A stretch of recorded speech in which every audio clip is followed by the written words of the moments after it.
उंब्रज गटाच्या विकासासाठी सर्वतोपरी सहकार्य करेन असे प्रतिपादन माननीय ग्रामविकास मंत्री जयकुमार गोरे यांनी उंब्रज येथील जाहीर सभेत केले।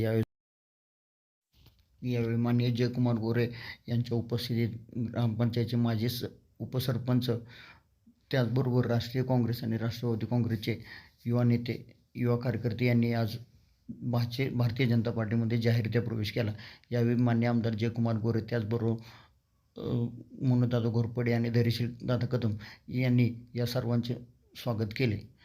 या नवीन प्रवेश घेतलेल्या युवा कार्यकर्त्यांमुळे उंब्रजच्या राजकारणात भर पडेल असे मत यावेळी जयकुमार गोरे यांनी। कृष्ण लक्ष्मणराव जाधव, माननीय उपसरपंच ग्रामपंचायत उंब्रज, अमोल सुरेश पाटील युवा नेते, विकास दिलीपराव जाधव संचालक वर्धना ग्रुप, अमोल संभाजीराव जाधव ग्रामपंचायत सदस्य उंब्रज, अजय कुमार शहाजीराव जाधव युवा नेते, सत्यवान बाजीराव मोहिते युवा नेते, दानाजी सर्जेराव जाधव युवा नेते, अमोल प्रल्हाद कुडगुले युवा नेते, रणजित संपतराव कोळी युवा नेते, दिग्विजय सुरेश साळुंखे युवा नेते, दीपक हनुमंत यादव युवा नेते, विजय रामचंद्र जाधव ग्रामपंचायत सदस्य उंब्रज, तसेच राजेंद्र धोंडीराम जाधव युवा नेते उंब्रज,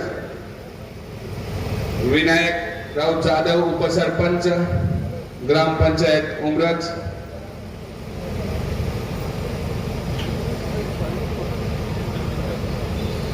सर्वांनी टाळ्यांच्या गजरात सगळ्यांचं स्वागत करायचंय, सगळ्यांचा सन्मान करायचंय।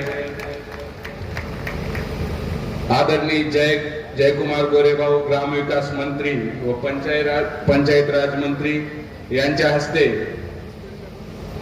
सर्व प्रवेश होत आहेत।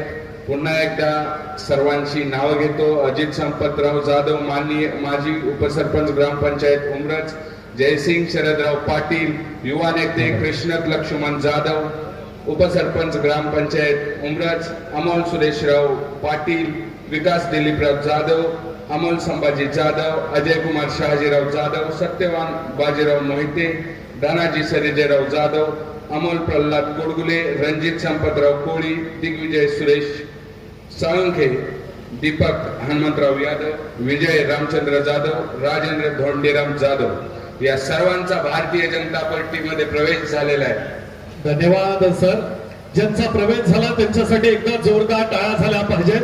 येतील त्यांनाही माझा सवाल आहे, आजपर्यंत एवढी ताकद तुम्हाला उंब्रज गटानं दिली, या गावानं दिली, या परिसरानं दिली, या मतदारसंघानं दिली।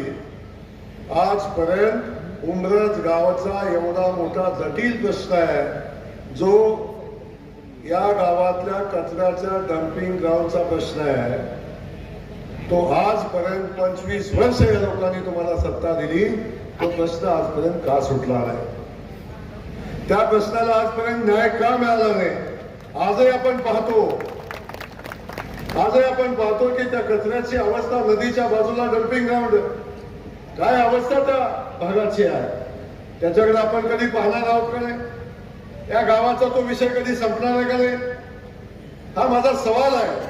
आणि मी या उंब्रजकरांना सांगतो, तुम्ही भारतीय जनता पक्षाचा उमेदवार जिल्हा परिषदेला निवडून द्या, राज्याचा ग्रामविकास मंत्री म्हणून जयकुमार गोरे आपल्याला शब्द देतोय, या कचऱ्याचा, या डम्पिंग ग्राउंडचा प्रश्न, या कचऱ्याचा विल्हेवाट लावण्यासाठी कंपोस्ट जो प्लॅन आपल्याला करायला लागेल, तो प्लॅन नगरपालिका तर करूच आपण याची, नगरपालिका नाही झाली तरी सुद्धा ग्रामविकास खात्याच्या माध्यमातून जेवढा निधी या उंब्रज गावाला लागेल तेवढा सगळा निधी देण्याचं काम या निमित्तानं ग्रामविकास खातं आपल्यासाठी करेल।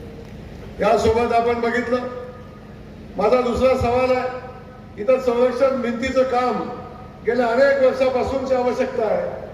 25 वर्ष ही लोक तुमच्या पाठीशी उभे राहतात, 25 वर्ष तुम्हाला न्याय देतात, तुम्हाला आशीर्वाद देतात, मग का हे प्रश्न सुटत नाही?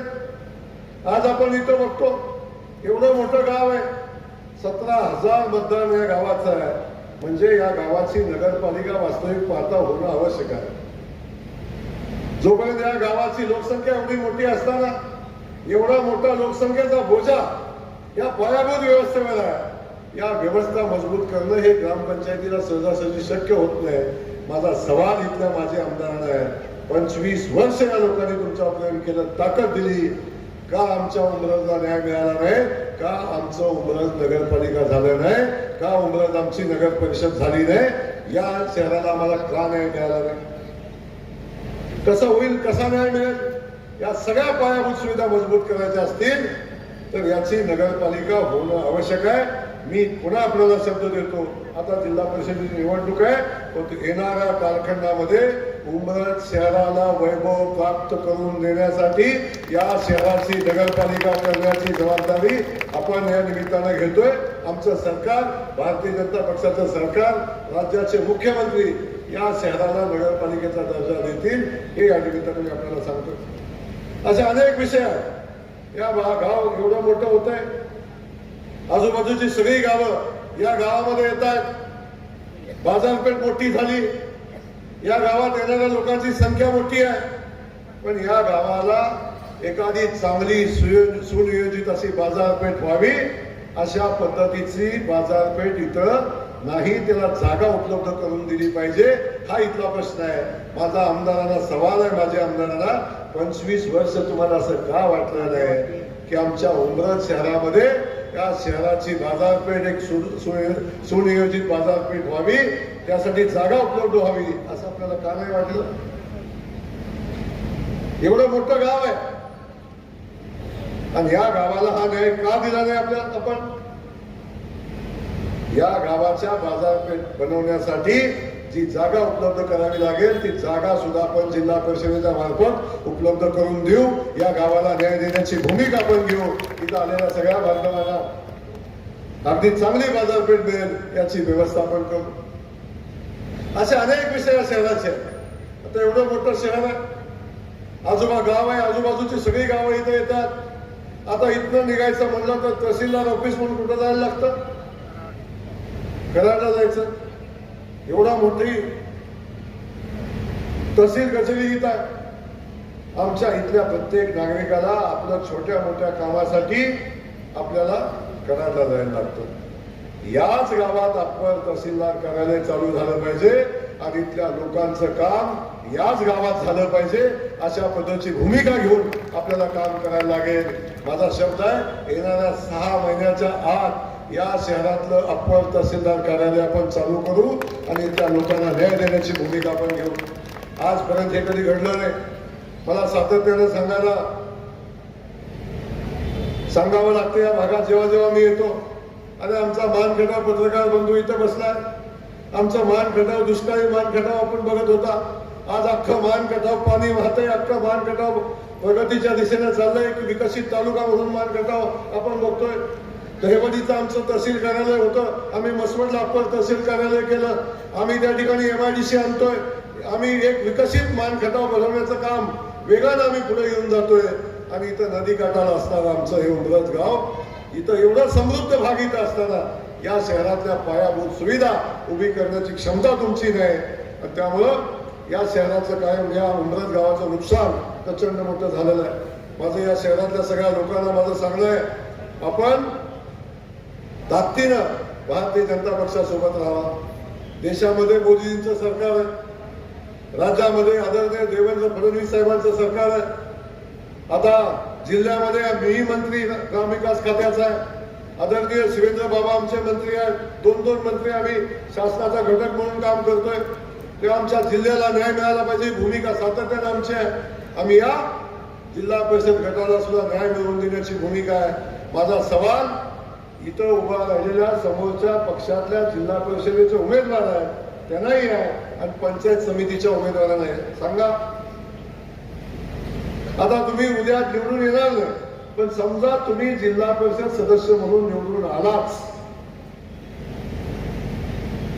जर आलाच तर तुमच्या गावाचं काम मागायला तुम्ही कुठं जाणार आहे?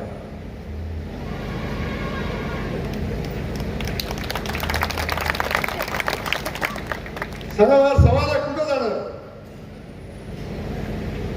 ज्या खात्याचा मी मंत्री आहे,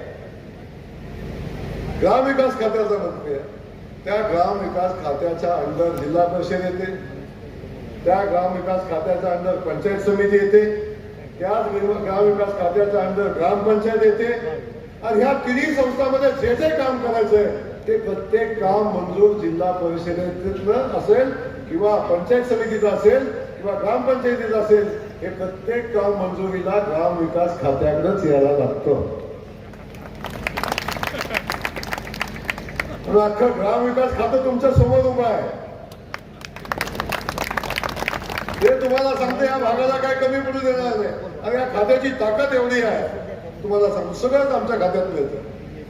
अगदी बाळ जन्माला आल्यापासून आमच्या बहिणीचं बाळंतपण करण्यासाठी लागणारे सगळ्या व्यवस्था आमच्या ग्रामविकास खात्यात उभ्या राहतात. त्या राहतात तिथून पुढं गावचं गटर असेल, गावचा रस्ता असेल, ग्रामपंचायत कार्यालय असेल, गावातल्या पायाभूत सुविधा असतील, गावातलं अगदी छोटं मोठं काम असेल, गावातले मंदिर असतील, हे सगळं उभं करायचं असेल तर सगळं उभं करायला ग्रामविकास खात्याकडेच आपल्याला यायला लागतं.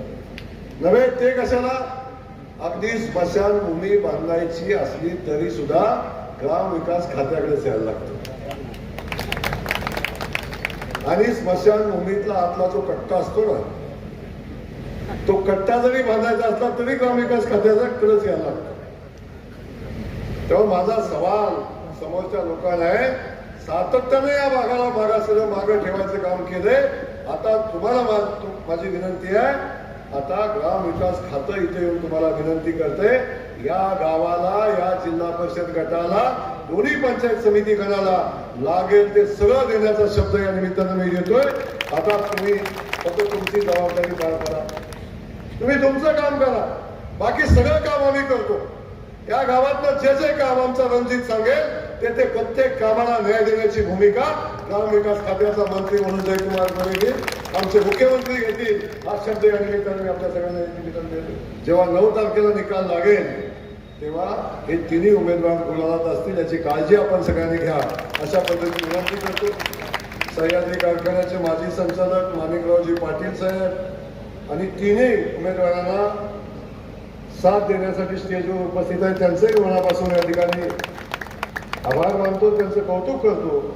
आणि आता मला खात्री आहे तुमचे आशीर्वाद मिळाल्यावर आणि समोर बसलेल्या जनतेचे आणि या शहरातल्या जनतेचे, गावातल्या जनतेचे आशीर्वाद या लोकांच्या उमेदवारांच्या पाठीशी उभे राहतील आणि तिन्ही उमेदवार बहुमतानं निवडून येतील, अशा पद्धतीच्या भावना व्यक्त करतो. आपल्या सगळ्यांना मनापासून धन्यवाद देतो. थांबतो. जय हिंद, जय महाराष्ट्र.